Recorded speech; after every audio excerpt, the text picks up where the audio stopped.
welcome once again to our weekly SonRise Project call, where it's always a safe space filled with love and compassion and our mutual desire to heal ourselves and our families. God grant me the serenity to accept the things I cannot change, the courage to change the things I can, and the wisdom to know the difference. I am so happy to have my dear friend and Sunrise friend, Dr. Linda McGhee, back with us this morning. As you know, she's with us the first Sunday of every month with, I call it free therapy, which is amazing. Dr. Linda, We if probably can't call it that legally, but we can't call it that legally, so let me not say that again. But it is always a pleasure to have Dr. Linda. If anybody's new, let me share a little bit about her. She is a clinical psychologist, attorney, and nationally recognized mental health expert and speaker. She's been featured everywhere, the Huffington Post, New York Times, Forbes, BET, on and on and on. She has served on the clinical faculty at the Washington School of Psychiatry and is a faculty at George Washington University and the Chicago School of Professional Psychology. She serves as a former president of the Maryland Psychological Association, and she is an incredible expert in this space, friend, mentor, all kinds of goodness. And so she is here for our monthly call to talk about whatever's on people's minds today. So this is an open session. We don't have a set topic. It's really meant to be a space for people to share, to um, say whatever might be on your heart today. If you need some um, coaching, some perspective, just some sisterly love, that's what today is all about. So I will turn it over to Dr. Linda this morning. It's good to have you here, Dr. Linda. thank you so much. Kelly, I'm going to put you on the spot, and we didn't rehearse Uh-oh. this for those of y'all What? listening in. Oh, Lord. I want to see, I have some things that have been on my heart, but before we open it up, I want to ask you what's on your heart. Like what are you feeling like today, this Sunday, April 6th? Wow, what am I feeling today? I'm feeling really blessed. I'm feeling grateful. I'm feeling peaceful. I'm feeling love. And I'm in a really good place today. A couple weeks ago, I was not in a great place. Today is a wonderful place. So I'm good today. Kyle's in Colorado still, doing Kyle. Chris is at school today and he's doing well. And so I have no complaints. Really good. And for those of us who have kids in college, this is a good month because it means they're going to finish Yeah. another year. Hold on, Kelly, 1 second. Yeah. I have to go off for 1 second because I'm hearing a vacuum. So if you could just talk for a second, No hold on. problem. No problem. Take your time. No problem at all. And Dee, I know we were sharing earlier about seeing one of your children in a fashion show, which was incredible last night or this weekend, I guess it was. So that was incredible also. So I know you're in a good space as well, despite your injury of your ankle. You Yeah, back? I will say thanks to this community, my youngest he's always been um very technical, great in engineering and computers and all those things. And we just knew that he was going to go to college for some type of computer engineering or something like that. And then his senior year in high school, he decided that he wanted to go into fashion design and branding. And that was a tough pill to swallow, that change in career paths. And the school that he accepted out of, all the great colleges, he decided to go to a school in New York City to study, to work on, his brand. He still is doing some things with computers, but his focus is, he wants to be haute couture and all those things. And so there was a fashion show this weekend, and two designers selecting him as a model for their fashions. And so I went to support him with that. So to see his dream, within his first year, he's just a freshman this year, to see him really pour into himself and push through, so it was exciting, supporting him in his dream. So that was Right. a turning point for me too. Thank you, So Kelly, for mentioning that. D is sort of a reminder to us to let them find it, For sure. right? Who knows? For all we know, he might end up back in STEM. We have no idea, but um, where he is now is where he wants to be. Mm-hmm. And sometimes we just don't know what that might be or what's best. Um, so I mean, it's kind of joyous that he's making his way.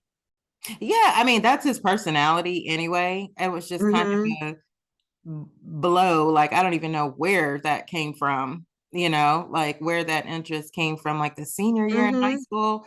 But, again, this community has helped me learn to listen, um, Hmm. because it could have ended differently if I had forced him to go to an Right, Ivy League or stick with, he probably would have dropped out, I mean, just so many right. things could have happened. So this year was just really easy for him because he was interested. And so, I'm actually proud of myself too for just, saying, I'm just gonna go with it.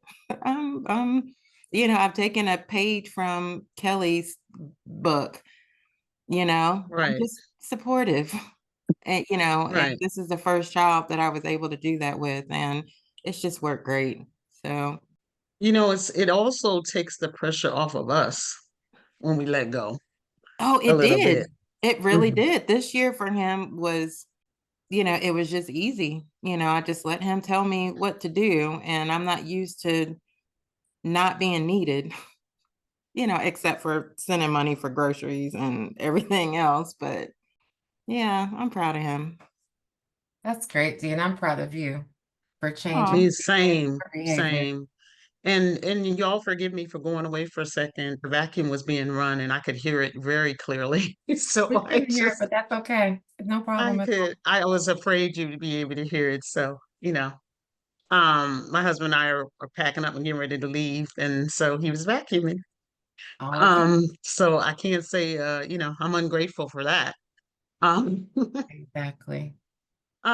Kelly, what was on my mind today? You talked about peace and basically what Dee talked about is acceptance, right? Of Yeah. where your child is. And one of the things that I was thinking about this morning, today would have been my mother's birthday. My mother passed in 2019. Mm, And I went to the beach this morning and I just thought about how grateful I was mm, for having someone to put love and kindness and compassion yeah. into me, right? And just a reminder to all of us that, what you put in to your children is what comes out when they're adults.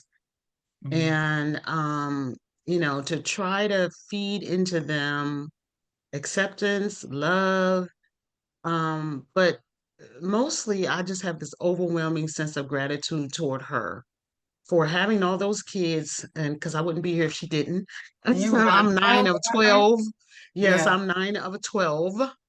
Mm, But also that she treated us as individuals and yeah. she knew us and she spoke about, oh, I would know how you guys were when you walk in the house, how you would walk. And, she was really attuned to her kids and she poured a lot of compassion, love, understanding, and, a little bit of, you know, toughness into us. So for me, the perfect mix. But she didn't parent all the children the same way. And for that, I'm really, really grateful for all that she gave me. And I just wanted to like point that out today that, for all the things that we fault ourselves on, there is a lot that we do good as parents. Mhm. And Dee was able to accept her own pride in her own changes. And I just want to throw that out there that despite the fact that some of you on the line might be feeling not great about your parenting, you've done well. Your child is still here. Mhm. So, give yourself some credit for some of the good things that you've done or the Mhm. good things that you've done. Mhm. I agree. And I wanted to make sure that we open it up for people because this is intended to be a Right, session. right. So anybody that wants to share, feel free, or if you'd rather put it in the chat, that's fine as well. Good Um, morning. good morning. Morning. This is Andrea. This call always gives me exactly what I need when I need it. So just a thank you for what you just said about parenting, and we're doing a lot of things right. So I have twins, boy girl twins, and one of the things that I'm noticing is people see the leader in my daughter. So they're continuing to like speak to her and giving her opportunities, and that's causing my son to feel a certain kind of way. And so, how do I, as a parent, not let my daughter like hide her light because other people are seeing it and giving her opportunities while still allowing my son to still identify his uniqueness and celebrate that? Does that make sense? No, it absolutely does. And, it's a unique challenge when you have children the same age, right? Because he can't say, well, she's 2 years older, so she should be in this place. To feel like a sibling might be outperforming you or to feel some kind of way about that, it's natural. We just don't acknowledge it, particularly not in the Black community. But to not always have positive feelings about that, or to feel a little bit threatened, or to feel that you're falling behind and that the boys should be the most accomplished, all those things that might be running through his head, that's natural, right? It's what you and he do with it that is really important. First of all, congratulations on developing your girl.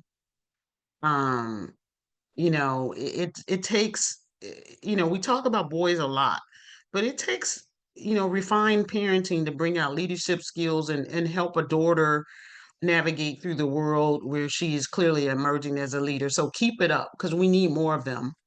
Um, for your boy though, I think that there has to be a certain amount of, I think, common sense where you urge them to cheer for each other and emphasizing that, but also acknowledging that the feelings are not going to always be positive, right? And to, just bring it out in the open and see if he has ideas about it. And even if he won't mention it, to just, normalize the fact that, that he has a sibling the same age and he might get things that she gets and she might get things that he doesn't get, and that it might cause certain feelings. So just normalize that the feelings might not always be positive with him, might give him some room to express himself, right? And then listen and figure out what you can do to bring out his skills, what his gifts are, what his talents are. Because, you know, if he's occupied and he's working on his own dreams, then I think his sister's dreams and accomplishments will be easier for him to handle. But if he's just sitting on the sideline, like our parents used to always say, idle mind is the devil's workshop. If he's just sitting on the side, then I think that it would give him more room to feel negative or to feel that resentment. And That finally, I want to say is like when if he's ever vocally negative or does actions, I think that you all should talk about it and not maybe let the iron cool a little bit, like not talk about it at the time, wait till a couple of days later. And just like I said, again, normalize the fact that he may not always feel positive, but there's a certain expectation that you have about his behaviors. And to emphasize that, you understand and you feel him, but by the same token, you might have certain expectations about how he needs to act. Does that make sense to you? it does. It really does. Thank you. Okay. Anybody else out there have the sibling issues? And in my family, we had tons of them. Kelli, what about you? Did you have any issues like being a sibling or? My little sister who's sometimes on here, we weren't close growing up. So that's probably Mhm. something I'm not gonna say I regret, but we were not close. We were always in different schools because there was a 3 or 4 year difference between us. And I looked at her like my little, like a nuisance almost, which I do regret Mhm. that. So we weren't close. And but no, I don't think there was never like a rivalry. I don't think, at least definitely not from my perspective. I wish she was on to. I have an older sister who is pretty accomplished, and I wasn't envious of her, but I was watching. I'm not gonna lie. Mhm. There's Yeah. someone with their hand up. Hi, yeah, good morning. This is Medina Jet. I Good morning. certainly have a sibling issue. So I have three kids. My youngest is 23. My son in the middle will be 27 tomorrow. And then I have an older daughter that's 30. And my son suffers from bipolar disorder. And he is constantly seeing his older sister, which is quite normal, thriving. But now he's seeing his baby sister thrive, and Mhm. she graduated from Spelman in 2023, magna cum laude, has a great career path, and now she just announced she's going back to school to get her master's degree in the fall. And my son said to me, I've got to finish. I've got to get my degree. And so he ended up dropping out of college when he had his first episode back in 2018. He was due to graduate in 2019, and he still hasn't finished. And I'm hoping that because he sees his younger sister thriving, that'll serve as motivation for him instead of resentment. I haven't Mhm. sensed I haven't sensed a lot of resentment, but he's not open with his feelings enough to say, Right. Right. so all I get is I've got to finish my degree. So I know he's paying attention Right. and it's saying something to him. I just haven't wanted to explore it fully because we're still in that walking on eggshells phase with him in terms Right. of his mental state. And so I'm not even sure how to talk about it for fear of having it be a triggering conversation. Do you Can you tell me why he's not finished? Like what's holding him back in your estimation the last couple of years? So he just did graduate out of a mental health residential program, Mhm. and he seems to be stuck at 15 years old in life. Mhm. And it's something that we're working on through his talk therapy and trying to get him little by little to take on more responsibility. But Mhm. even when he was applying to college, it was a constant, Dre, you got to have your essay done by Friday. Dre, where are you in the Common App form? Are you finished that yet? It was a constant push, push, push. Whereas my daughters are so independent and, just do what they need to do. Oh, I sent my applications in last week. Like it's always been that way with him. And I always just thought, okay, it's just how boys are. But then when he got diagnosed, I said, well, maybe there's something more to that where he is kind of stuck in becoming an adult and living life. And I'm not sure if I equate it with his mental health issue or whether it's an enabler that I've just sort of accepted.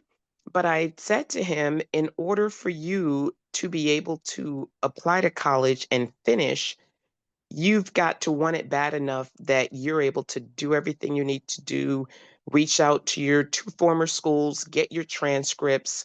Because right after he got diagnosed, he said, well, it's just because I was in a racist city and a racist school and I need to just go to a different school. And so he transferred to Morehouse. And then he was on track to finish, and then the pandemic started.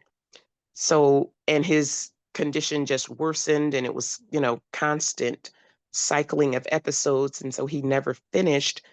But the past couple of years, he hasn't been in a mental state to finish. It's been episode, a few months clear, and then another really bad episode. We have a couple of deaths in the family that contributed to that. And so now he's been stable for a period of months and is thinking he's in a good place to finish, but it's got to be on him. It can't be something that I am pushing him to do. Right. I mean, he will not. I mean, if it were your will and if it was all the mother's will on this line or all the parents' will on this line, he would be done. Hmm. Right. But it's not. It sounds like you're still in the middle of mental health stabilization, and Right. that should be prioritized over Mm-hmm. everything. Mm-hmm. But sometimes even throughout those situations, if there's like one thing that he could be working toward, even if it's just like a community college course, meeting with an executive functioning coordinator, or something that can start him on his back on his degree path. Okay. Any No, small thing that he could grasp onto. yeah. So when you mentioned the professional, what was it, the executive Uh-huh. coordinator? I've never heard of, Executive functioning coordinator. yeah, I've never heard of that role. How do I find somebody like that?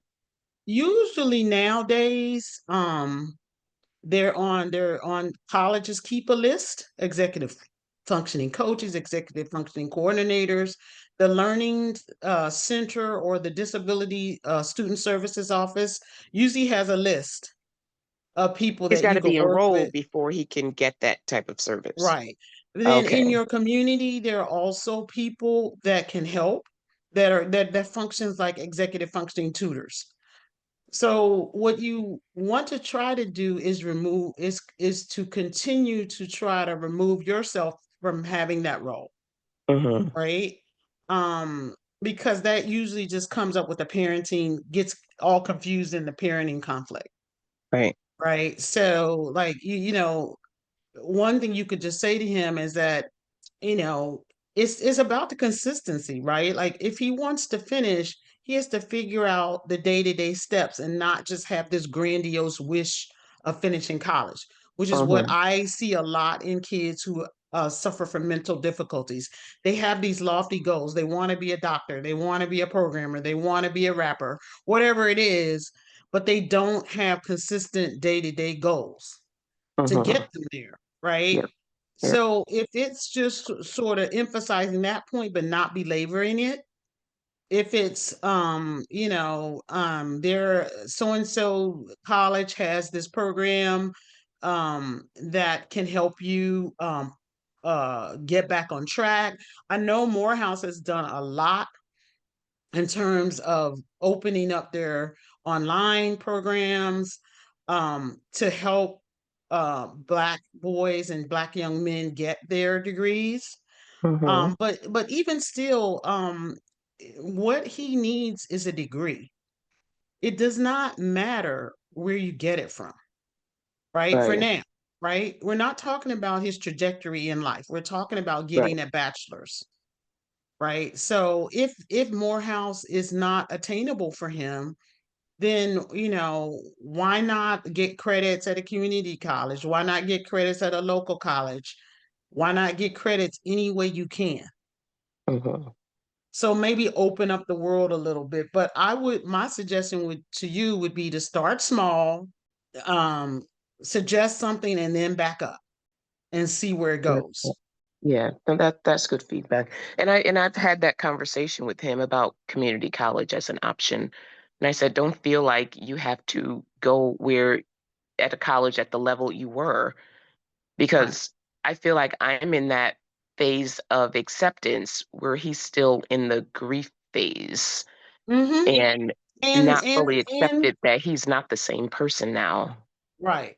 And our society gets ourselves and our children attached to name brand colleges, right? Hmm. And a part of how that interacts with anxiety and mania and depression is that I have to finish from that school. I've heard that so many times in therapy, Hmm. right? It's like I have to finish that school. And the fact of the matter is that might not be the right place for them. That might not be the right supportive place for them. That might trigger them, Right, right? right. Because Yep, it has been not a source of success for them. right. So in reality, it might be the worst place for them to go. But there again, too, you don't get anywhere by having a 5 month or long argument about him not going back to Morehouse, right? Hmm. So, I would just sort of like help him investigate some of the local options. I don't know where you're calling from, but like in our area, for example, the DMV, They have a program at Montgomery College that helps Black boys and that mentors and helps with study habits and things like that. So, like, investigate your local resources. And I will. I think so. I'm in mhm, Atlanta. He lives back in Connecticut where we're from. So uh-huh, I will investigate some resources in Connecticut. right. And Someone on the chat asked about African American coaches. And I will mhm. say this, there are those out there. Um, but there are not a lot of them. It's just like psychologists. Yeah. But one of the things that I emphasize and to the person who's chatting me up about executive functioning also is if you could find somebody that's aligned with what your child is trying to do. Do they have experience with kids who are 22 that are trying to finish college?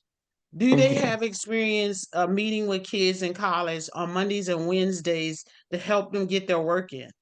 Because one of the things that happens when there's mental illness is that there's oftentimes a lack of initiation, a lack of follow through. There's a guilt and shame spiral that happens with our kids when they're not successful, and then they avoid. So the reason why I think the executive functioning coach might work with therapy in conjunction with therapy is it helps them get on a schedule. It helps them without you like personally bugging them, right? Mhm. So, it has to not be you. That's is what I want to emphasize. You have to shift it away from you. Yeah. No, that's great advice. I appreciate that. I had an executive functioning coach for Chris, my Mhm. 19-year-old, for several years. She was phenomenal. And it was over the phone. It was an hour. And then this most recent year, it's about 30 minutes, just touching base so they could go over his homework plan and his schedule plan because Right. that's a big challenge for him and So, for me, quite frankly. So that was very helpful. I just reached out to her for the person I was just talking to see if she's taking new clients because okay, they perfect. connected because she was an athlete and, they spoke the same language. So that was helpful. So if she's taking new clients, I'm happy to give her information in the chat if she responds while we're on. So is it One only of the for kids that, I'm sorry, is it only for Go kids that ahead. are older? Because this is Andrea again. My son is only 12, but this sounds like this would be amazing for him for him. Yes, it's not If just you for older. Go need it, ahead. absolutely. Oh, I'm sorry, Kelly. Absolutely. Get started young because one of the things that happens with boys is that a part of the struggle that we have with boys is their willingness to accept that they are where they are. And that in order to get where they want to go, they might have to follow a different path than their colleagues or their perception of what their colleagues are doing, which is, nothing, which kids always perceive to be that other kids have it easier. So the sooner you get onto, you're doing well, you just need to have this person help you coordinate your schedules. And perhaps one day you won't need this, but for right now, this is going to help you get where you need to go. So if you could establish a relationship with somebody now, that really might be beneficial because it gets them in the mindset of I am functioning well, I just need some support in these areas. Exactly. Okay, thank you. So my friend's name is Natasha Bloom. Mm-hmm. Natasha, and she Mm-hmm. responded that yes, she would love to support anybody. And so as soon as she Mm-hmm. gives me her email, because I normally text her, I will share it with you in the chat. She's fantastic. Right. And I think she's a junior high school teacher, but she Mm-hmm. works with all ages. Hmm. Well, Kelly, what I was going to say before is that one of the things that I have noticed in working with college students of all races and genders is that a lot of people are getting support, but Hmm. they don't talk about it. So, I know people that, kids are trying to finish pre-med and go to medical school, and they're getting basically executive functioning coaches almost every day of the week. Yeah. and they're getting therapy, and but they don't talk about it. So when we're facing issues with our children, we just automatically think something is, vastly wrong with them, or what, like no one else is doing this. But in actuality, a lot of people are doing this. But Mm-hmm. they're just not talking about it. And we perceive that as the fact that, our kids aren't up to par, but it's not true. That's right. Absolutely. Why not give them every opportunity to succeed and support? Like, we need support. As someone was telling me recently that I needed to staff my life. And it was such a Yeah, simple concept, but it's like, that's exactly right. I need help. And I need to be right, okay with accepting help when it's right. offered, which has been a challenge in the past, you know? So accept the Get help. right. Get the help that your child needs. It's an investment. If you have the means and you can find someone to help, why not take it? D, your hands up. Yeah, I just want to go back to the point you just made about how people have many resources and they're not talking about it. I Hmm. recently found that out. Now I'm switching sons to my oldest son. And Kelly, we talked about this a little bit with athletes. I didn't know until maybe a couple of years ago that many of the Olympic athletes have a team of people that make them successful. Like, it's not just their coaches. Hmm. They mostly, all of them have psychologists, some type of Right. therapist that they work with regularly. They have nutritionists. They have Hmm. people that help them with executive functioning. They have yoga and Pilates to help with mindfulness, Hmm. and they're also college kids, so they have those supports while they're in school also to Right. get them through school. So they're not really managing their lives by themselves as independently as we think so. And Kelly just mentioned having someone staff her life, but that's what many of these non-Black families are doing for their kids. Right. And I didn't find out, like I said, until maybe a year and some change, that it was like that in athletics. And more recently, that parents are providing these supports for their kids when they're in school before they need it. So I just wanted to double click on that point that you Right. mentioned, that nobody Thanks. talks about that. Um, we just see their kids being successful, and it just seems like they're living well balanced lives, but they're not doing it Right. by themselves. Look, when you pull back that curtain, you remember, you probably too old, young to remember, The Wizard of Oz. When you pull back that curtain and you look at Oz, you see that there's so many things going on behind that curtain. And I see a lot of, basically what I do now, I don't do a lot of treatment, is I help people triage their teenagers and young adults issues, and to help sort through them. And a lot of times that's just me helping them to assemble a team, because that is what it takes, particularly when you have children in high stakes majors like pre med, law, business, and you have children that are trying to do that plus athletics, or they're on some sort of a championship course. The schools all have resources. And so, what is usually the issues, even with parents that I work with that have resources, is the having the hard time accepting the fact that they need support as parents and their children need support in order to succeed. And so that brings up Kelly, like a bigger issue about our own feelings about stigma, our own feelings about keeping things in the house, not talking about things, being embarrassed and ashamed about your kid struggling with getting up at 5 a.m. and staying up till midnight, Mhm. and trying to rock through all of these things and not being able to, and then our inability to support them is part of this larger question. So I my Go Oh, ahead, no, go Kelly. ahead. No, no, you go I ahead. was going to say, so my point is that when your child is struggling, reach out. I say this almost every time I'm on here, call somebody.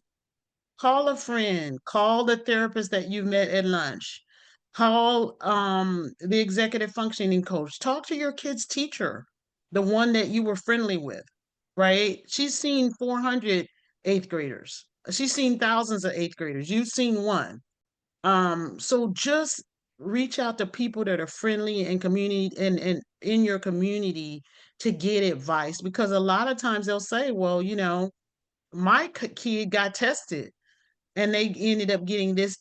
And the last thing I want to say about that is the one thing that I do now is I do a lot of testing.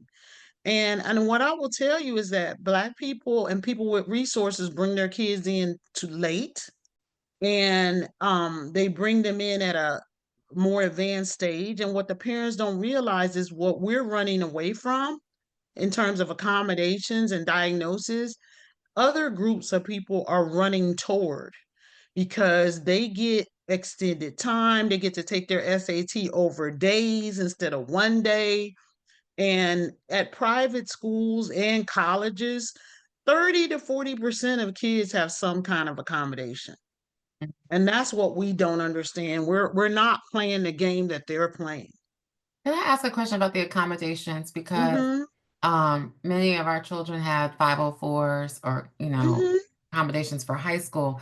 And when you go to college, do you have to retest the college student?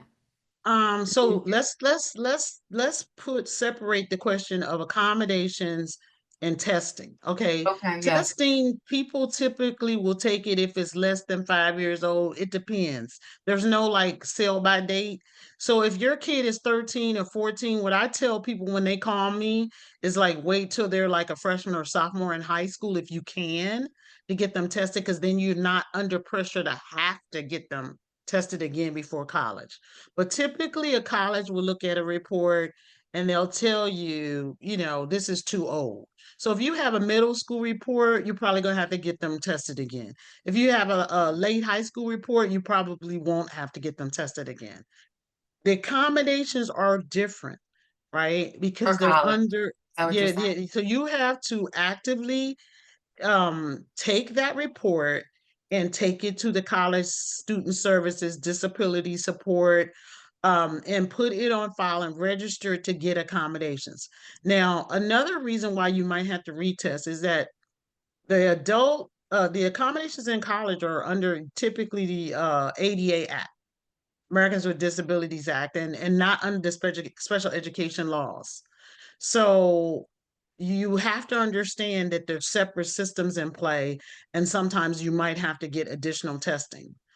But it's on you and your child to get those accommodations in college. No one is going to call you and say, oh, you had a report at Landon, and so you will get it. You have to go yourself. And make sure that you make an appointment before your child leaves home to go to college and goes to that student disability office on their first days on campus. Even if this is the one where I will tell you, even if you have to go with them, because they have a procedure. A lot of times now, even in graduate school, I have people give me a letter. I have these following accommodations, right? And I have to give them 3 or 4 additional days to do something. And also, one last thing I want to say is that I'm looking at your comments. All of these things in college, they have expenses attached to them. So when you're looking at funding college, you might have a child that needs executive functioning services outside of what the college can provide twice a week. And you need to put that into your bottom line. A good executive functioning coach could be $300 a week, and that's $1,200 a month. Right. And that's Well, Natasha's not that $14,400. high. Thank goodness. Yeah, Not that high. $14,000 a year. But I'm making that point to say your therapist, your executive functioning coach, all of those are line items if your child needs support in college. So Kelly listed a therapist, a life coach. You That's said my team. Someone was asking who's on my cleaning team. person. Yeah, that's your Mhm. team, cleaning person. Yes, I'm big on that. Personal banker, a lawyer, personal assistant. So I mean, essentially, those are a lot of the teams that you need for yourself, but it's also a lot of the team that your child might need. Yes. Can I ask And a question? Well, I'm sorry, go ahead. I want to no, ask absolutely, again. I'm done. At the testing piece, and then I want to open it. I want to make sure we have, and whoever wants to speak, feel free. But the testing piece, does that, because I'm speaking about Chris, he hasn't been tested since he was in elementary school. And so my question is, are there services that are virtual to do the testing, or do you have to find someone to do it in person? I there are people that test virtually, but I don't. I made the decision that I just feel like it puts kids who are already at a disadvantage at even more of a disadvantage. But the good news is that a lot of us, including myself, are licensed now because of something called SIPAC, where we are able to practice even in person in different jurisdictions. So, if you're on the Eastern Coast, arrangements can be made. People are just driving to DC for the day to get, or if they're already going to be here, then they set up a day where their children are tested. I recently started doing testing in New York, Mhm. Delaware. So arrangements can be made. Don't just think that if you're in a different jurisdiction you can't be tested. Because I'll either talk to you and refer you, or I will figure out how you can do it. Awesome. Does insurance cover home health needs? Rarely. So I want to start that question, Kelly, real quick on testing. Mm-hmm. Um, if the testing is for mental illness, ADHD, some of it, and maybe Dee can weigh in on it. But when it's for educational purposes, your child has a reading disorder, a math disorder, a writing disorder, absolutely the insurance companies will not cover it. So even if you have a good policy like I have, you will unlikely to be covered if your child has educational based problems. If your child has ADHD, mental or other mental health disorders, you may get some of it. But the rates are such in metropolitan areas where they're pretty high. I'm not gonna lie. But again, you only have to have it every 3 to 5 years. And Kelly just mentioned her son hasn't been tested a while. So my thing is I always tell the parents, have take the report in and see if they'll give it to you without getting retested. Tell them Right. that tell them you can't afford it, and can they start you off with this testing report. Mhm. And then call your insurance company. That's great. Certain things, and I'm definitely not opining on this, certain things that are school related and disability related can be written off in terms of taxes. But again, you have to seek advice from your tax expert on that. That's not me. Thank you all for all of that. Um, Great advice. Uh, does anybody else have a question or anything that you want to share this morning before we have about 5 more minutes? And Dr. Linda is such an incredible wealth of information. So grateful for you. Anyone else want to come off mute this morning? I just came off mute, but I just wanted to highlight the fact that I remember being in a state of being so overwhelmed trying to deal with the mental wellness issues of my child and balancing caregiving responsibilities and keeping a over 40-hour work week schedule and being so overwhelmed and trying to be a good, excellent in all of those areas that I truly didn't know that people were getting as much help as they were getting. And just feeling and being so appreciative of hearing other people going through the struggle of balancing and understanding that need to really focus on self, on how that was a greater priority. Because at that time, I was just so underwater trying Mm. to balance. And then instead of taking the help that I needed for my own mental state, just getting into bad habits, and really not taking care of myself. And so just emphasizing like how the SonRise Project and just getting the mental wellness support just enables you, that whole concept of putting your own oxygen mask on so that you can support others. And also just being blown away by finding out how many other people who seemingly had it together had an entire team, and I didn't, and I couldn't afford it, right? So saying like, oh, wait a minute, wait, they're really not doing this all solo. So I just appreciate, Kelli, you elevating that, you have a team, and sometimes from the outside you look at folks and you're like, how is everyone else balancing and not knowing sometimes you're doing it by yourself. So I just wanted to thank you for elevating that, because I know I struggled with that immensely. Me too. Yes. I have a friend who is pretty accomplished and her children are pretty accomplished. But when you look behind the curtain, her children have had a lot of struggles to get those doctorates, to get those advanced degrees. And some of those have meant taking breaks for hospitalization, taking years off. And so you just don't know when you look at that degree, you just really don't know what went into getting all that, right? And what the child and what the parents had to go through. So I just want to emphasize that point. And then, Kelli, as we sort of get mosey on to the end of this program, I just want to emphasize what we're all going through right now as a nation, as a country. And I want to just emphasize and exhort you all, when the trauma is doubled, the care and self-care has to be doubled. Um, for those of you are plugged in, some days you have to unplug. Some days you have to pray, meditate, do yoga and Pilates just to get out the house in the morning.